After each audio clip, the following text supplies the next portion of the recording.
Bapak Ibu Saudara-saudari, kita akan menginjak di akhir tahun ini ya. Bagi anak-anak pelajar, teman-teman pelajar, atau para mahasiswa, seringkali kita menerima hasil raport atau hasil studi kita. Entah itu mungkin ada yang mid semester, ada yang semesteran dan sebagainya. Dan bagi para staf atau bagi para pekerja, biasanya kita ada mungkin evaluasi kinerja tahunan di akhir tahun ini. Ada appraisal dan sebagainya. Ada raport yang mungkin pemimpin kita berikan buat kita untuk sepanjang tahun 2021 ini. Bapak Ibu boleh loh, kita boleh loh minta raport pada Tuhan, gimana ya 2021 yang saya jalani ini. Adakah Tuhan mungkin mau koreksi, mau kasih masukan, ya adakah hal-hal yang mungkin perlu diubah dan sebagainya. Nah Bapak Ibu, seperti alat ukur, ya kalau alat ukur itu bisa berupa pengukur suhu, ya teman-teman GA di sini pasti punya alat pengukur suhu untuk ngecek suhu di ruangan ini berapa ya. Apakah 24 derajat, 23 derajat, kita boleh, kita bisa mengeceknya dan kemudian kita bisa menyesuaikan berapa suhu yang kita harapkan ada di ruangan ini. Lalu apalagi timbangan, ya saya nggak tahu timbangan badan, ya. Tapi kalau timbangan kayak timbangan di toko itu yang saya tahu dulu waktu papi mami ada toko, timbangan itu setiap tahun, saya lupa entah setahun tuh sekali atau 2 kali itu harus ditera gitu ya, di badan metrologi namanya. Jadi minimal toko tuh punya 2 timbangan sehingga ketika timbangannya satu ditera, timbangannya satu bisa digunakan. Untuk apa? Ya, lalu apalagi? Ada banyak alat-alat mungkin di laboratorium dan sebagainya, alat ukur misalnya termasuk pompa bensin itu, ya kalau mengeluarin berapa liter dan sebagainya, itu perlu dikalibrasi. Alat-alat ukur yang ada hubungannya dengan perdagangan, dengan industri, dengan laboratorium, itu dengan produksi, secara berkala perlu dikalibrasi. Untuk apa? Ya kita nanti akan lihat gitu ya. Nah demikian juga menurut saya hati ini perlu dikalibrasi. Jadi waktu saya berdoa, saya merasa kok ada kalimat ini yang muncul gitu ya, kalibrasi hati. Saya pertamanya tidak berpikir bahwa akan ada istilah itu gitu ya. Tapi ketika saya renungkan, ya ini yang saya ingin bagikan bagi Bapak Ibu sekalian. Nah seperti alat ukur yang perlu dikalibrasi. Hati ini juga perlu Bapak Ibu. Maksudnya apa? Kalibrasi itu apa sih? Saya coba cari pengertiannya dengan bahasa yang mudah. Dengan bahasa yang mudah kita pahami. Kalibrasi adalah suatu proses pengecekan dan pengaturan akurasi dari alat ukur dengan cara membandingkannya dengan standar ukur nasional atau internasional yang sudah diterapkan. Saya tadi bagikan bahwa contohnya untuk timbangan kalau di Indonesia itu harus dikalibrasi, ditera. Oleh kalau di Indonesia penyelenggaranya adalah Badan Metrologi. Nah tujuannya apa kalibrasi itu? Untuk menentukan deviasi atau penyimpangan nilai konvensional penunjukan suatu alat ukur. Untuk tahu apakah timbangan itu masih betul atau mungkin sudah bisa jadi merugikan konsumen. Atau bahkan merugikan penjual kalau timbangannya berat sebelah, gak seimbang gitu ya. Perlu diketahui kenapa kok dikalibrasi supaya bisa diketahui penyimpangan atau deviasinya. Dengan acuan standar ukur tadi baik nasional maupun internasional. Nah Bapak Ibu, saudara-saudari, kalau tadi saya bilang bahwa perlu ada namanya kalibrasi hati, Tuhan itu yang menyelidiki hati. Kalau timbangan itu ada badan metrologi, kalau kalibrasi hati, kita punya Tuhan ya, yang sewaktu-waktu kita boleh minta Tuhan selidiki hatiku. Amin. Ada para pemimpin rohani juga yang Tuhan tetapkan. Ada firman Tuhan yang berbicara buat kita. Tuhan itu yang menyelidiki hati. Dia Allah yang maha tahu sampai relung hati kita yang terdalam. Bahkan kita sendiri mungkin gak sadar. Tuhan tahu. Tuhan yang menyelidiki hati kita. Dan izinkan Tuhan cek atau evaluasi kondisi hati kita. Apakah hati kita mulai serong? Apakah mulai ada deviasi atau penyimpangan? Dan sekali lagi standar ukur kalibrasi adalah firman Tuhan yang kekal itu, yang hidup. Firman Tuhan berkata demikian dalam kitab Ibrani pasal 4 ayat yang ke-12. Firman Tuhan berkata demikian. Sebab firman Allah hidup dan kuat dan lebih tajam daripada pedang bermata dua manapun. Ia menusuk amat dalam sampai memisahkan jiwa dan roh, sendi-sendi dan sumsum. Ia sanggup membedakan pertimbangan dan pikiran hati kita. Jadi alat ukurnya adalah firman Tuhan. Firman Tuhan itu yang akan menjadi standar ukur. Apakah hati kita mulai menyimpang dari jalan Tuhan, mulai serong dari kebenaran? Seringkali firman Tuhan yang kita dengar atau kita baca itu menegur, atau khotbah yang kita dengar atau firman Alkitab yang kita baca itu menegur, menemplak, mengarahkan kita. Itu sebetulnya yang terjadi adalah firman Tuhan sedang mengkalibrasi hati kita dari waktu ke waktu. Gak perlu nunggu sih akhir tahun gini baru dikalibrasi hati kita. Tapi dari waktu ke waktu ketika kita suka merenungkan firman, dan puji Tuhan tahun depan mulai 1 Januari kita ada gerakan yang namanya I Love My Bible. Yang tadi ada promonya dari Bapak Ibu ya. Nanti Bapak Ibu tinggal download apps KMS Church, di situ ada I Love My Bible. Nanti kita bersama akan baca Alkitab satu pasal demi satu pasal setiap hari. Dari pengembalaan Eagle Kids sampai pengembalaan senior. Semua akan baca pasal yang sama. Dan nanti saya bayangkan ya, dari anak-anak atau cucu, anak kita yang lebih dewasa, kita sebagai orang tua atau papa mama kita yang tinggal satu rumah, kita akan bicarakan sharing firman Tuhan yang sama. Karena kita bacanya sama. Ya, satu pasal tiap hari. Jadi di weekend biasanya akan ada satu pastor yang akan menyampaikan renungan singkat. Itu cara kita Gereja Mawar Syar untuk ingin mengembalakan dan mendorong kita semuanya Bapak Ibu untuk punya kehidupan disiplin rohani, kehidupan untuk merenungkan firman. Karena itu penting. Amin. Jangan tunggu setahun sekali untuk Tuhan kalibrasi hati kita. Ketika kita mendengar khotbah, ketika kita membaca firman Tuhan, dan firman Tuhan seringkali menemplak, mengarahkan, mengukur kondisi hati kita, menyelidiki hati kita, menyingkapkan hati kita. Firman Tuhan sedang melakukan bagiannya, itu dia sedang mengkalibrasi. Dia sedang menata.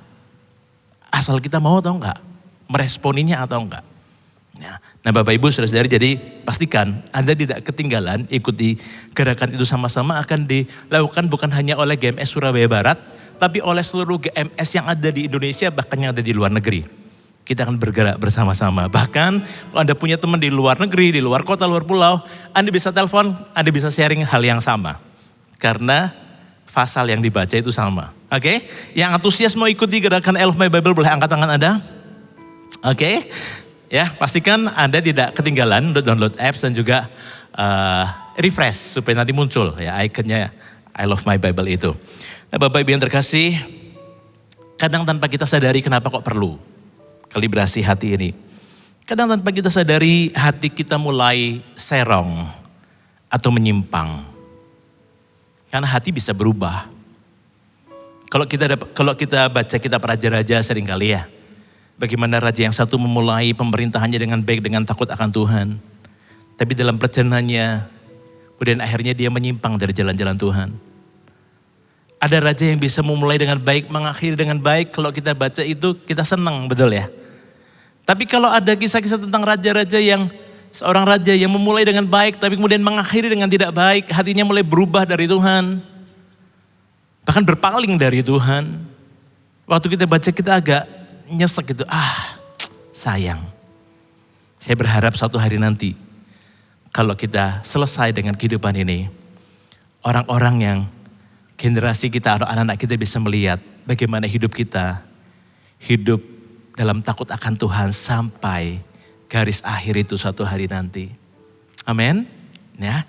Nah Bapak Ibu Saudara-saudari, hati bisa berubah. Kadang tanpa kita sadari, hati itu bisa mulai serong atau mulai menyimpang.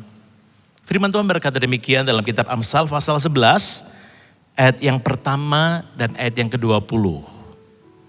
Ternyata ada ayat tentang kalibrasi gini Bapak Ibu. Firman Tuhan berkata demikian. Neraca serong adalah kekejian bagi Tuhan. Tetapi ia berkenan akan batu timbangan yang tepat. Loncat ke ayat yang ke-20. Orang yang serong hatinya adalah kekejian bagi Tuhan. Tetapi orang yang tak bercela jalannya, dikenannya. Amin. Jadi kalau neraca serong aja atau batu timbangan yang tepat saja Tuhan suka, Tuhan peduli dengan hal itu, apalagi hati kita.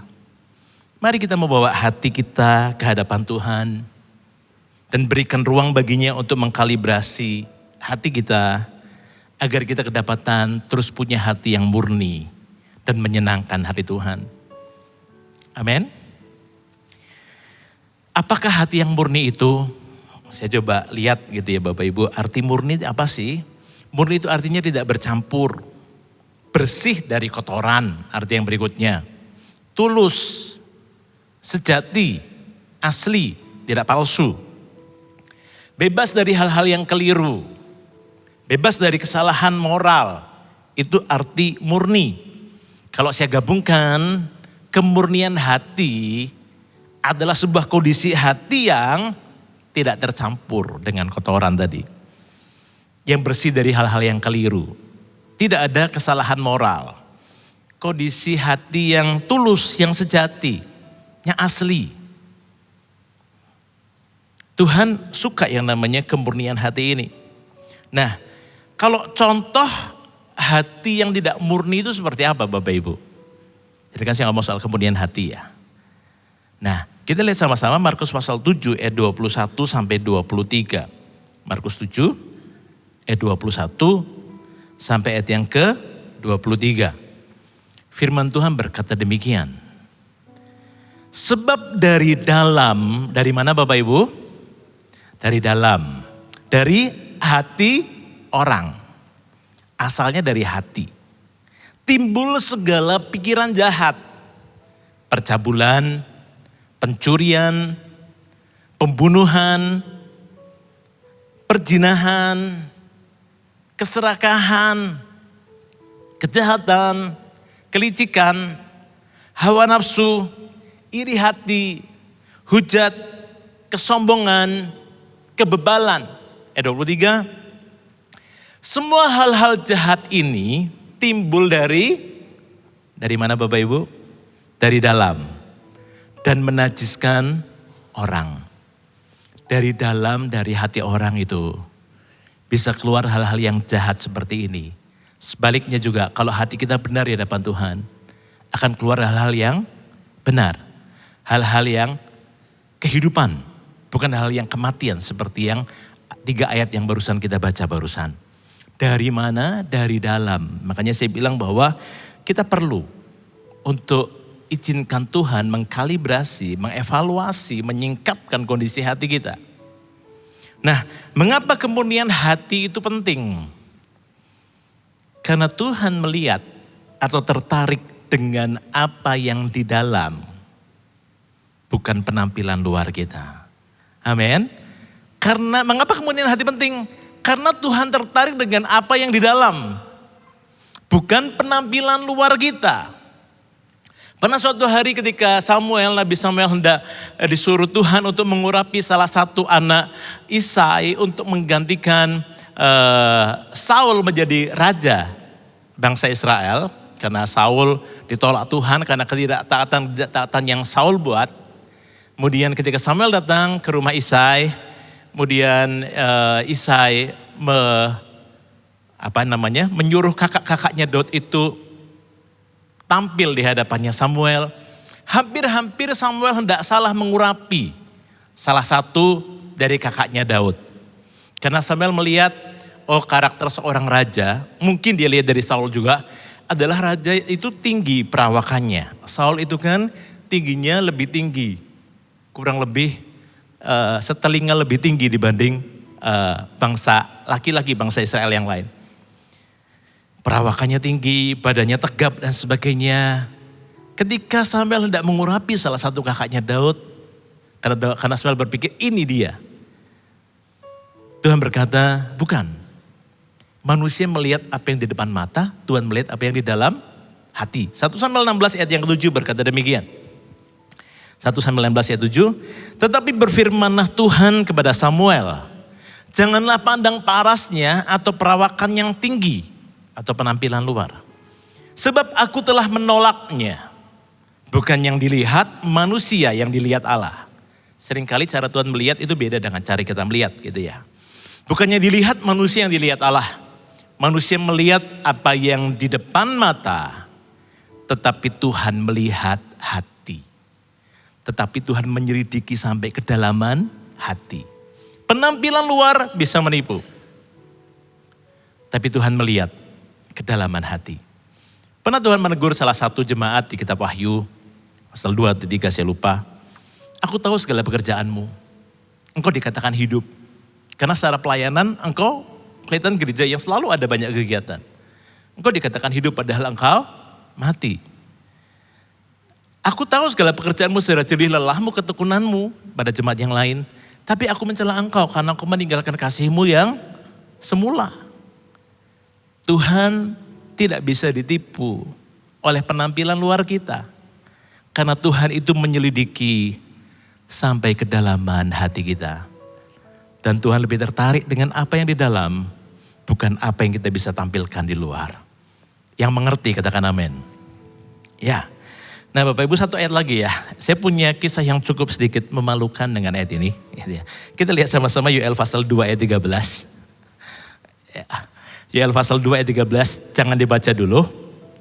Tapi saya ingin ceritakan dulu. Satu hari, waktu itu saya masih anak muda gitu ya. Waktu itu ada kebaktian di Semarang, ada altar call yang khotbah waktu itu adalah adiknya Pastor Bedi Hin, yaitu Pastor Samuel Hin atau Semi Hin, khotbah. Lalu altar call, ya anak muda maju depan, lari Bapak Ibu kalau altar call. Dan saya maju paling depan sebelah situ. Pastor Semi Hin ini doakan dari yang ujung sebelah sana dulu. Biasalah makin dekat gitu kan kita tahu, saya ngelirik-ngelirik dari situ gitu ya. Semakin dekat nih gitu ya. Semakin dekat saya rasanya kok semakin menangis gitu ya. Semakin penampilan luar ini semakin kelihatan menangis gitu. Semakin pengen kelihatan sungguh-sungguh nanti didoakannya yang bagus-bagus. Betul ya. Ada janji Tuhan apa sih yang saya akan terima gitu kan. Nah ketika sampai giliran saya. Pastor Semi Hin yang ngomong gini. Koyakkanlah hatimu dan jangan pakaianmu. Halus sih bahasanya. Kalau mau bahasa kasar, bahasa manusia ngomong gini, air mata buaya kamu. Gitu ya. Itu Tuhan bilang gini, koyakkan hatimu, jangan penampilan luarmu, jangan pakaianmu. Jangan kelihatannya kamu nangis-nangis di luar, kelihatan sungguh-sungguh denganku, tapi hatimu tidak menunjukkan hal yang demikian. Koyakkanlah hatimu dan jangan pakaianmu. Firman Tuhan berkata demikian, berbaliklah kepada Tuhan Allahmu, sebab ia pengasih dan penyayang, panjang sabar dan berlimpah kasih setia, dan ia menyesal karena hukumannya. Sekali lagi, Tuhan itu melihat atau tertarik dengan apa yang di dalam. Koyakkanlah hatimu, bukan pakaianmu, bukan penampilan luarmu. Nah saya ajak kita untuk belajar dari seorang tokoh di Alkitab yang namanya Daud. Belajar dari kehidupannya. Daud itu manusia biasa sama seperti kita. Hati seseorang pun bisa berubah. Daud ketika Samuel urapi dia menjadi raja. Jadi orang pilihan Tuhan. Ia tidak menjadi sombong. Ia tidak jadi sok rohani. Karena sudah dipilih Tuhan. Dituangin minyak pengurapan itu. Dia tidak merasa bahwa dia lebih hebat dari kakak-kakaknya. Atau dari isi rumahnya. Gitu ya. Ketika dia dipekerjakan di istana, ia tetap pulang rumah dan mengembalakan kambing domba milik orang tuanya, milik ayahnya, walaupun jumlahnya gak banyak. Dia tetap melakukannya dengan setia, dengan tekun. Ya. Dia tetap melakukan hal-hal yang kecil dan sederhana dan tidak kemudian jadi bermalas-malasan karena dia tahu suatu hari nanti aku akan jadi raja, gitu ya. Ia menjadi begitu terkenal ketika dia habis membunuh Goliat, si raksasa itu. Bahkan puji-pujian dari perempuan-perempuan Israel itu berkata, Saul mengalahkan beribu-ribu, Daud mengalahkan berlaksa-laksa. Wow, seluruh negeri memuji Daud seperti itu. Siapa yang tidak senang Bapak Ibu? Ini Daud masih kurang lebih, kalau saya baca, Daud itu masih umur 17 tahun kurang lebih waktu itu. Ya. Nah Bapak Ibu, sering terkasih, ia menjadi begitu terkenal, tapi semua prestasi, semua pujian yang ditujukan kepadanya tidak membuatnya menjadi besar kepala. Ia tidak menghimpun kekuatan untuk mengkudeta kepemimpinan Saul. Kurang lebih kalau saya baca-baca Bapak Ibu, umur 17 tahun Daud itu diurapi. 13 tahun kemudian sekitar umur 30 tahun. Dia baru menjadi raja atas seluruh bangsa Israel. Hampir mirip ceritanya Yusuf ya. Nah, dia tidak mengkudeta kepemimpinan Saul, dia tahu. Bahkan ketika ia dimusuhi dan dikejar-kejar Saul untuk dibunuh. Dia hidup dalam pelarian, dia punya beberapa kesempatan bahkan untuk membunuh Saul sebetulnya. Dia punya kesempatan. Dan bahkan panglima-panglimanya, pengiring-pengiringnya berkata, ini hari ini Tuhan menyerahkan musuhmu dalam tanganmu. Daud bilang enggak. Jangan mengusik hamba Tuhan yang diurapi oleh Tuhan. Nah Bapak Ibu saudara-saudari, Daud punya kesempatan tapi Daud tidak membunuhnya. Dia tahu bahwa itu saatnya akan datang, itu datang dari Tuhan bukan karena usahanya sendiri. Namun Daud juga manusia biasa yang tidak kebal dari dosa, yang tidak luput dari kesalahan.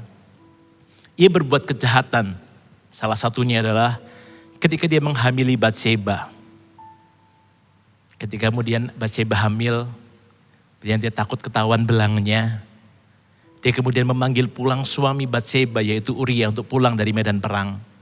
Dengan harapan ketika Uria pulang, kemudian mereka tinggal serumah, maka kehamilannya Batseba bisa ditutupin. Oh itu kan karena Uria suaminya pulang dari perang.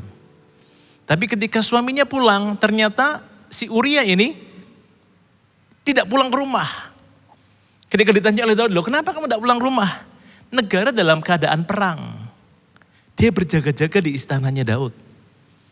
Uria ini seorang prajurit yang sangat loyal, yang sangat setia. Daud kehabisan akal. Daud kemudian menulis surat perintah, ya, surat kematian Uria. Uria bawa sendiri di tangannya. Disuruh untuk menyerahkannya ke Yoab, panglima Israel. Tulisannya adalah, orang yang bawa surat ini, tempatkan dia di medan peperangan yang paling sengit. Kemudian tarik mundur pasukanmu. Artinya, bunuh orang ini. Yoab waktu baca itu kaget mungkin, tapi Yoab tahu. Itu artinya apa? Uria mati. Ingat cerita itu Bapak Ibu. Itu kejadian bukan semalam. Itu berbulan-bulan. Bahkan mungkin setahun lebih saya gak ngerti. Daud pernah kehilangan yang namanya kemurnian hati. Hatinya menjadi jahat. Dia mengeraskan hatinya. Dia kehilangan kemurnian hatinya. Kita lihat Mazmur 51 ini akibat. Ini yang Daud rasakan. Saat-saat dia kehilangan kemurnian hati, saat-saat dia mengeraskan hati. Mazmur 51 ini adalah Mazmur pertobatannya Daud setelah dia ditegur oleh Nabi Nathan. Akibatnya apa sih ketika kita kehilangan kemurnian hati? Akibatnya adalah menjadi keras hati atau tegar tengkuk. Sadar sih ada dalam kesalahan dan dosa. Tapi sepertinya tidak punya kekuatan untuk keluar dari ikatan dosa itu. Mazmur 51 ayat yang kelima. Firman Tuhan begini. Sebab aku sendiri sadar akan pelanggaranku. Sadar gak Daud? Sadar. Berapa bulan dia tinggal dalam kekerasan hati ini. Penyimpangan ini, hatinya serong ini. Mungkin berbulan-bulan. Mungkin setahun lebih. Sebab aku sendiri sadar akan pelanggaranku. Dia tahu. Tapi kalau berikutnya perhatikan. Aku senantiasa bergumul dengan dosaku. Dia tahu. Aku tahu aku dosa. Tapi kayak enggak punya kekuatan untuk mengalahkan dosa ini. Kalau orang yang kehilangan kemurnian hati enggak cepat berbalik pada Tuhan. Dia tahu apa yang dia lakukan. Tapi sepertinya dia kan enggak punya kekuatan untuk keluar dari situ. Sebab aku sendiri sadar akan pelanggaranku. Aku senantiasa bergumul dengan dosaku. Firman Tuhan berkata demikian. Lalu akibatnya apa lagi? Ketika kita kehilangan kemurnian hati, kehilangan sukacita tentunya. Mazmur 51, sekali lagi ini Mazmur perdebatannya Daud, ayat 10 dan 14. Biarlah aku mendengar kegirangan dan sukacita. Biarlah tulang yang kau remukkan bersorak-sorak kembali. Dia tahu. Dia kehilangan sukacita. Dia merasa bahwa dia mengabarkan dirinya, aku di dalam masa kebebalanku, ketika hatiku menyimpang, ketika hatiku keras, ketika aku tinggal dalam usahaku ini, aku tuh seperti, tulang-tulangku tuh seperti kau remukkan. Dia tahu, dia yang alami itu. Ayat 14, ayat yang kurang lebih mirip. Bangkitkanlah kembali padaku kegirangan karena selamat yang daripadamu. Dan lengkapilah aku dengan roh yang rela. Ini mulai. Di Mazmur 51 ini kan Mazmur pertobatannya ya. Daud tahu. Tuhan, oleh karena itu aku mau Tuhan bangkitkan kembali padaku kegirangan. Karena Engkau, karena selamat yang daripadamu. Karena pengampunanmu.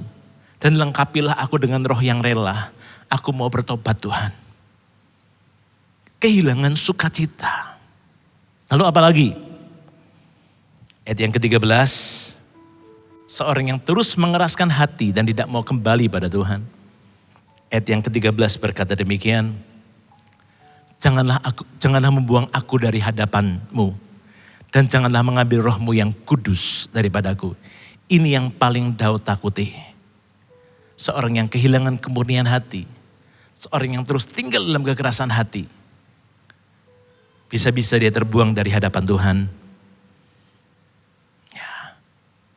Daud takut dan Daud berkata, janganlah mengambil rohmu yang kudus daripadaku. Ini yang Daud takuti. Dia tidak berkata, Tuhan selamatkan anakku, meskipun dia berdoa buat hal itu. Tapi dia tahu itu bukan permintaan yang utama. Permintaan yang utamanya adalah jangan buang aku dari hadapanmu. Jangan ambil rohmu yang kudus daripadaku. Itu yang Daud takuti. Meskipun mungkin berbulan-bulan atau setahun lebih, dia sempat terus tinggal dalam kesalahan atau dosanya. Tapi waktu itu dia kembali sadar. Dan ini adalah pertobatannya dia sungguh-sungguh. Jangan ambil rohmu dariku, jangan buang aku dari hadapanmu Tuhan. Puji Tuhan, tidak ada dosa yang tidak bisa diampuni oleh Tuhan. Meski tetap ada konsekuensi dari apa yang Daud perbuat. Anaknya hasil perselingkuhannya dengan Bathseba mati. Daud tidak diperbolehkan untuk membangun bait suci karena tangannya penuh dengan darah. Salah satunya menurut saya karena rencana pembunuhannya terhadap Uria ini. Ya, itu mungkin salah satu yang Tuhan pertimbangkan. Sehingga Tuhan tidak mengizinkan untuk Daud. Meskipun Daud menyediakan bahan-bahannya, tapi anaknya Salomo yang diizinkan Tuhan untuk membangun bait suci yang begitu megah. Ya. Meski tetap ada konsekuensi dari dosa-dosa yang Daud buat, dipuji Tuhan, ketika Daud kembali, tidak ada dosa yang terlalu besar yang tidak bisa Tuhan ampuni dan Tuhan pulihkan. Amin.